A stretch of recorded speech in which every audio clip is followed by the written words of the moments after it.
বাহিরে উথাল পাথাল জ্যোৎস্না। জানালার পর্দা সরিয়ে বিছানায় শুয়ে আছি আমি। জ্যোৎস্নার আলো এসে পা ছুঁয়ে যাচ্ছে।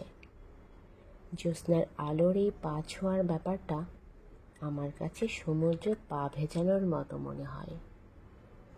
পুরোটা দিয়ে যাকে আঁকড়ে ধরতে চাইছি সে কাছে এসেও যেন আসে না, ক্রমে ফিরে ফিরে যায়। জীবনের হিসেবটাই এরকম, যাকে আঁকড়ে বাঁচতে চাই সেই ছুটে চলে যায়, হাত গলে বেরিয়ে যায় যতই যত্নে আগলে রাখা হোক না কেন। জ্যোৎস্না রাতগুলোতে মন উদাস লাগে, জানি আর সকলেরও তাই হয়। তবে বুকে ব্যথার বাজনাটা যে শুধু আমার একার, দম বন্ধ লাগার ভাবটাও আমার একারই হয়।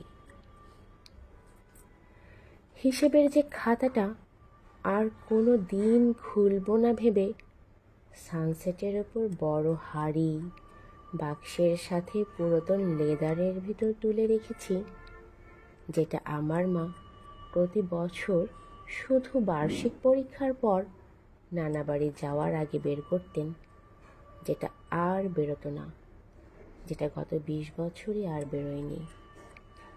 খাতাটা কেমন করে সেই লেদার ফুঁড়ে বেরিয়ে চোখের সামনে তার পাতা মেলে ধরে।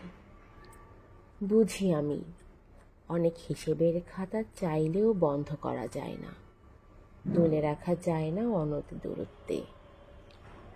বাহিরে উথাল পাথাল জ্যোৎস্না।